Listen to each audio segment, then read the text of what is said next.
Bonjour à tous, j'espère que vous allez bien. Honor a présenté en août dernier son nouveau vaisseau amiral, le fameux Honor 8, et il m'accompagne maintenant depuis plusieurs semaines. Le moment est donc venu de vous livrer mon verdict et d'attaquer le test de la bête. Alors comme d'hab, j'ai réalisé un petit menu interactif. Si vous avez envie de passer directement d'un chapitre à l'autre, il vous suffit de cliquer sur le lien qui va bien et qui débarque donc maintenant.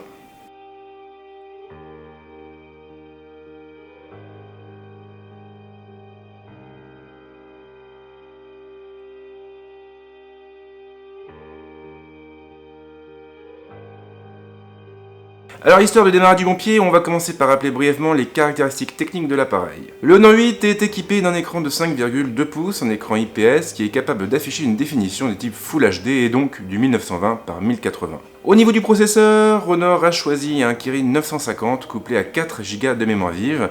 L'espace de stockage pour sa part atteint les 32 Go et il sera bien évidemment possible de l'étendre par le biais d'une carte microSD.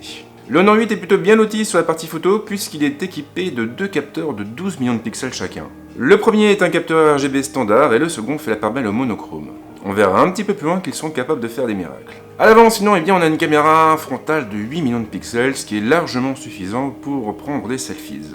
Alors derrière on a aussi la 4G et on a même deux cartes nano SIM qu'on pourra faire cohabiter deux lignes téléphoniques différentes. Alors attention par contre parce que la trappe qui regroupe justement ces deux cartes, acceptera au choix deux cartes nano SIM ou bien une carte nano SIM et une carte micro SD.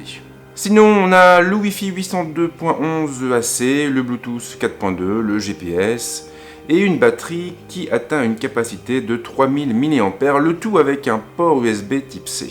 Le Honor 8 se décline en blanc, en bleu ou en noir, le tout pour un prix qui est fixé à 399 €. Et on enchaîne maintenant avec le design et l'ergonomie de l'appareil. Le Honor 8 marque une véritable rupture dans la gamme, il troque en effet le métal au profit du verre et il se compose ainsi de deux plaques en verre trempé fermement maintenues par un châssis métallique. Le constructeur a également opté pour une vitre de protection légèrement bombée à l'avant afin de rendre l'appareil plus agréable à utiliser. Le résultat ne manque pas d'intérêt en tout cas, le terminal fait effectivement très premium. Honor a d'ailleurs eu la très bonne idée d'appliquer un traitement oléophobique à l'appareil afin de limiter au maximum les traces de doigts, et ça marche plutôt bien, même après plusieurs semaines d'utilisation. La marque a aussi renforcé la solidité du verre avec un traitement maison. C'est une bonne chose, mais il sera tout de même préférable de ne pas le faire tomber. Et manque de chance, le téléphone est assez glissant une fois qu'il est en main, et il pourra par conséquent être judicieux de l'équiper d'une coque de protection pour éviter le pire. L'ergonomie va droit à l'essentiel, mais elle est bien pensée. Tous les boutons physiques sont assez regroupés sur le flanc droit. Le bouton de mise sous tension est gravé d'un motif afin que nous puissions l'identifier plus facilement du bout des doigts, et ça c'est quand même plutôt futé. Le lecteur d'empreintes digitales est placé à l'arrière pour sa part et il fonctionne extrêmement bien. Il suffit en effet de placer le doigt dessus pour lancer le processus d'identification. Il dure à peine une fraction de seconde et le Honor 8 fait clairement mieux que mon Galaxy S7 Edge sur ce terrain-là. Il faut également savoir que ce bouton est cliquable et l'utilisateur peut même lui associer différents raccourcis correspondant à un appui simple, à un appui prolongé et à un double appui. Ce bouton reconnaît aussi les balayages et il suffira ainsi de faire glisser le doigt du haut vers le bas ou du bas vers le haut pour afficher ou faire disparaître le centre de notification. La prise casque et le connecteur sont placés tous les deux sur la tranche inférieure à proximité du haut-parleur. Honor a opté pour un port USB type C, il faut avouer que c'est très pratique. Maintenant, il faudra tout de même veiller à garder le bon chargeur sous la main, ce qui peut s'avérer compliqué si toute la petite famille est restée sur du micro USB. Le haut-parleur n'est pas très bien placé de mon point de vue, et on aura souvent tendance à l'obturer en prenant le téléphone en main. Sinon, la trappe se situe sur le côté gauche, elle donne accès au port nano SIM et au port micro SD. Il sera d'ailleurs possible de remplacer la carte micro SD par une seconde carte SIM. Le moment est venu de parler de l'écran, du processeur et de l'autonomie du Honor 8. Le Honor 8 n'est clairement pas un téléphone milieu de gamme comme les autres. Preuve en est, il est équipé d'une dalle LTPS que l'on retrouve habituellement sur des téléphones haut de gamme. Dans les faits, l'écran du terminal est une très bonne surprise.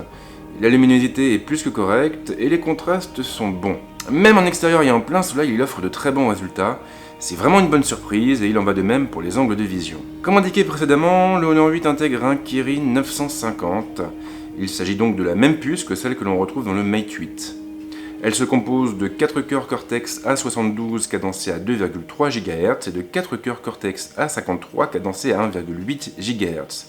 Ils sont couplés à un GPU Mali T880 et à pas moins de 4 Go de mémoire vive. Alors bien sûr, ses performances brutes restent un petit peu en retrait par rapport aux terminaux haut de gamme, mais l'Honor 8 n'a aucun mal à faire tourner les titres les plus gourmands et il excelle aussi sur la lecture de médias.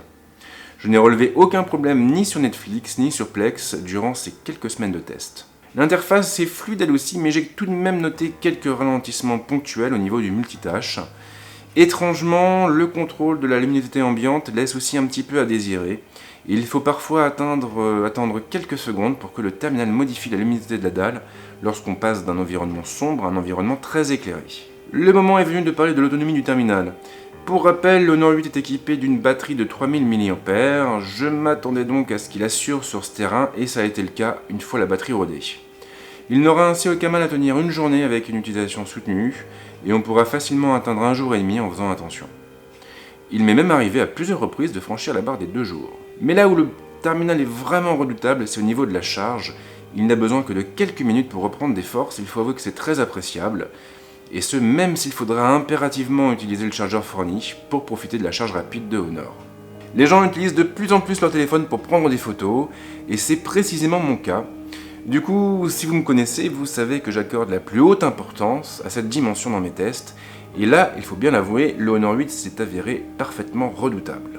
L'appareil photo du Honor 8 est un petit peu particulier, tout comme le P9, il embarque en effet 2 capteurs de 12 millions de pixels à l'arrière.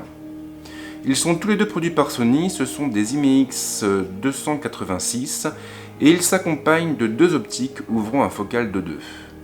En marge, on trouve aussi un flash double ton et un autofocus laser. Contrairement au P9, ce capteur n'a pas été élaboré en partenariat avec Leica et son fonctionnement est un petit peu différent de celui du terminal de Huawei. Le Honor 8 n'exploite ainsi pas pleinement le capteur monochrome, mais il se contente finalement de l'utiliser pour appuyer le capteur RGB et pour récupérer un peu plus de détails dans les scènes. Derrière, Honor a aussi exploité cette configuration pour améliorer la mise au point et pour mieux appréhender la position du sujet photographié par rapport à la scène. Dans la pratique, le Honor 8 peut obtenir de très bons résultats.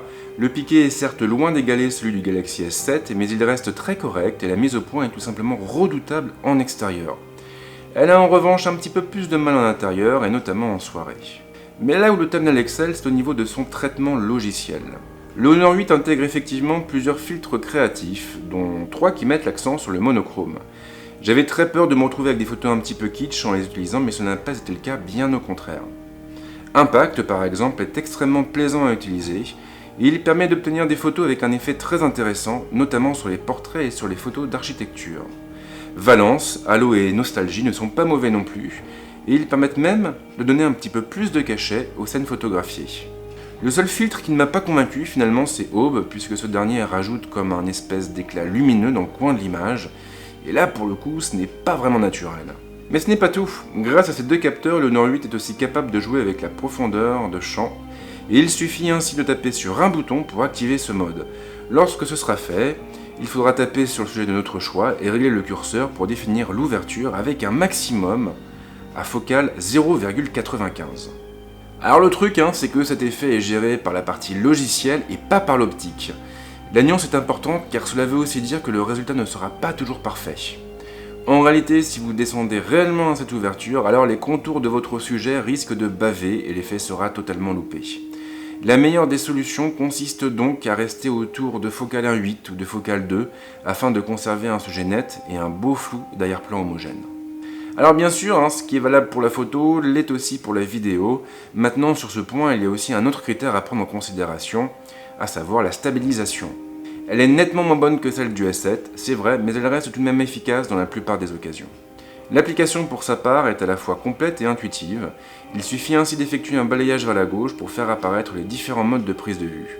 Là, on a clairement l'embarras du choix avec les modes photo, photo pro, vidéo pro, gourmet, panoramique ou HDR, sans oublier le light painting et le timelapse. En mode de prise de vue, il suffira de taper sur les boutons situés en haut pour afficher les filtres et l'outil permettant de gérer la profondeur de champ. On trouvera aussi d'autres boutons pour contrôler le flash ou pour changer de caméra. Le Honor 8 est un terminal complètement atypique et sans doute l'une des plus belles créations du constructeur. Il est en effet beau, puissant, racé, et il est capable de prendre de magnifiques photos pour peu que l'on s'attache à maîtriser l'application. Alors bien sûr, sur le plan technique, le piqué est loin d'égaler celui du Galaxy S7 ou même du Xperia XZ que j'ai aussi en test, mais on est capable vraiment d'obtenir de belles images en fouillant un peu dans les paramètres de configuration, et surtout en laissant s'exprimer notre fibre créative. Mais le plus dingue dans l'histoire, c'est qu'on parle ici d'un téléphone qui est vendu sous la barre des 400 € et qui va donc vous coûter 2 fois moins cher que la plupart des vaisseaux amiraux du marché.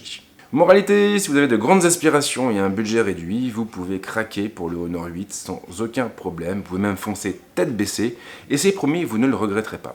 Je vais m'arrêter là pour l'instant, si vous avez d'autres questions, n'hésitez pas à laisser un petit commentaire, et puis nous on se retrouve très vite avec d'autres vidéos. Ciao!